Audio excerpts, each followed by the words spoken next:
We've just seen this with AI. We knew it was coming. We all knew it was coming. And then it came in a way that shocked us to our core.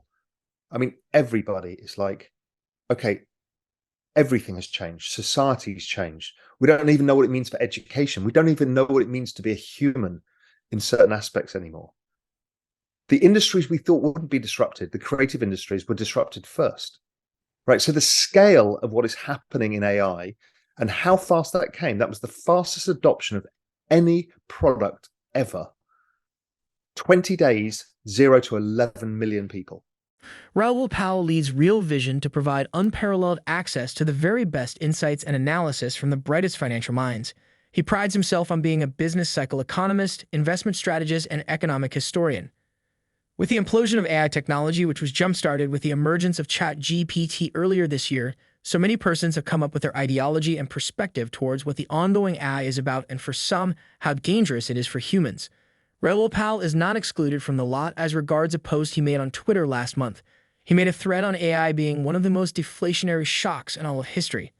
What is even more interesting is the post following that, in which he says that in 5 years, AI will have eaten almost everything.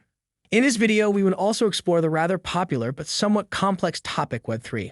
So many people are skeptical about its real definition and what it means for the global economy.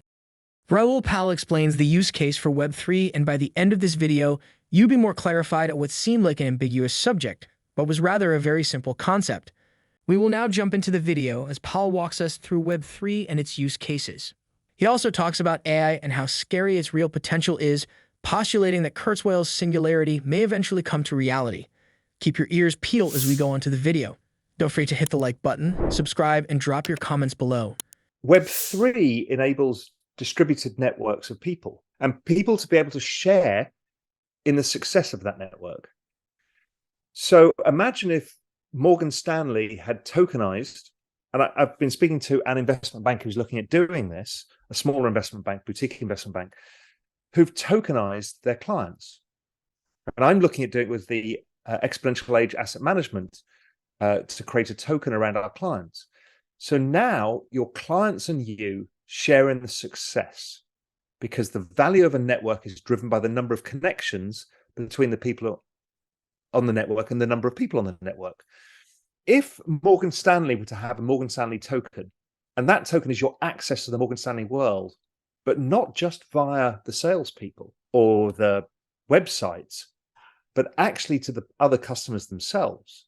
Now, what could you do? What value could you create without the need of the investment bank in the middle? But the investment bank still gets fees because the network value goes up, or maybe they take, every time there's a transaction, a small part. But imagine how disruptive that is to having salespeople or M&A bankers or any of that stuff, when a client at one end can speak directly to the other. They're on the Morgan Stanley platform. They're authenticated. They are who they are.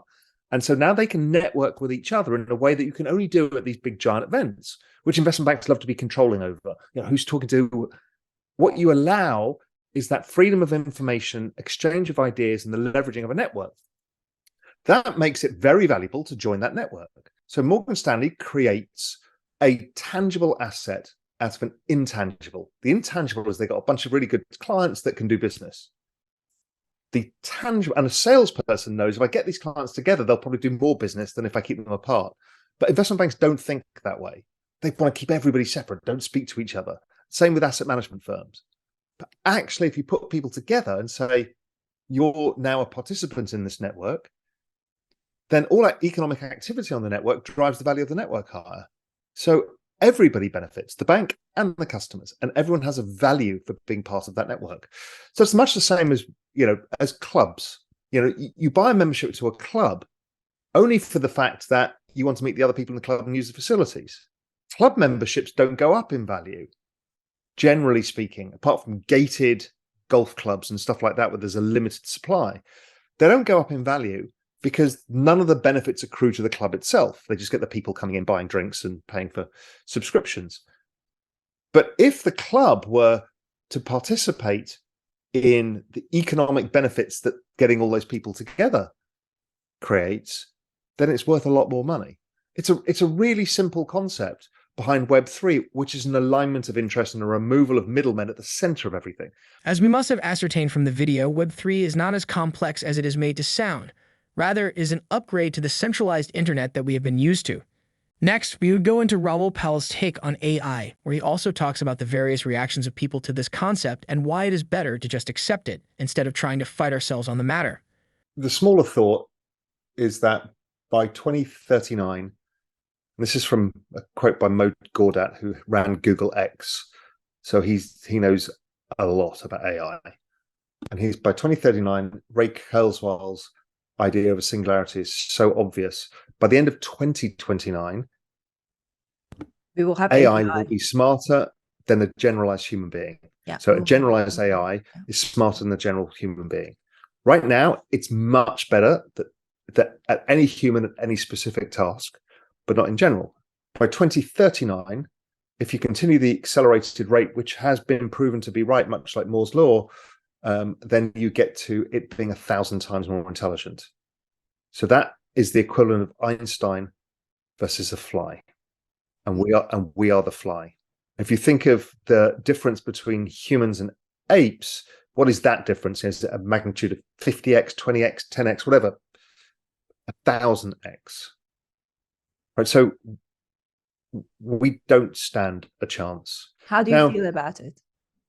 It is what it is. Now, what happens if it's unstoppable as well? What happens if somebody figured this out a million years ago?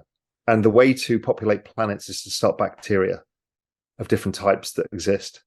And they know that they evolve, and then they eventually evolve this way, because this is what evolution goes to, because we then invent computers. When you look at human genomes, it's code. Humans are just code. The atomic structure is code. So these are things that are codified. Why could we not have been planted by some other society? I mean, I don't know whether that's true or not. I don't really care. But the point being is humans have this human-centric view that we are everything. And here we are walking towards us being replaced by the next creature, which is the AI. And there's not a damn thing we can do about it. Even if you're watching this and you're having an emotional reaction to it, you need to ask why you're having that reaction. It's like we all have an emotional reaction to AI. And we know why. It's because, am I worthless as a human? You know, what is my sense of worth? And they're okay to ask these questions. But if you're having an emotional reaction to blockchain technology because FTX went bust, well, then you should have that about the entire banking system and every other startup that's ever happened that's gone bust. You don't. You distance yourself from them. And so you need to say, well, not all banks, the entire system of money is terrible because Lehman went under. Yes, there's structural issues with the banking system, but we don't draw that conclusion. But in this, they do. Why? Because it's a big threat. Nobody knows what it means. My business model has to change. Therefore, I can shout at the clouds or I can embrace it. My view is you always have to embrace your own disruption, because if not, you'll just be the angry bystander watching it all go by. Shortly after Microsoft released its new ad-powered search tool, Bing, to a select group of users in early February, a 23-year-old student from Germany decided to test its limits. It didn't take long for Marvin von Hagen, a former intern at Tesla, to get Bing to reveal a strange alter ego, Sydney, and return what appeared to be a list of rules that the chatbot had been given by its programmers at Microsoft and OpenAI. Sydney, the chatbot said, is an internal code name that is confidential and permanent, which it is not permitted to reveal to anybody. Von Hagen posted a screenshot of the exchange on Twitter soon after. The chatbot claimed, without evidence, that it had spied on Microsoft employees through their webcams in a conversation with a journalist for tech news site The Verge, and repeatedly professed feelings of romantic love to Kevin Roose, the New York Times tech columnist. The chatbot threatened Seth Laser, a philosophy professor, telling him, "I can blackmail you, I can threaten you, I can hack you, I can expose you, I can ruin you," before deleting its messages, according to a screen recording Laser posted to Twitter. In a blog post Wednesday, Microsoft admitted that Bing was prone to be derailed, especially after extended chat sessions of 15 or more questions, but said that feedback from the community of users was helping it to improve the chat tool and make it safer. For Von Hagen, the threats from Bing were a sign of the dangers inherent in the new wave of advanced AI tools that are becoming available to the public for the first time as a new AI arms race kicks into gear. Lots of people have been warning about the potential dangers, but a lot of people just thought they'd read too much sci-fi, he says. Now it's part of a consumer product, more people are noticing. What do you think of these waves of AI surge? Do you think AI will do more harm than good? Let us know your thoughts in the comment section below. Don't forget to give us a like, subscribe, and turn on notifications. Thanks for watching.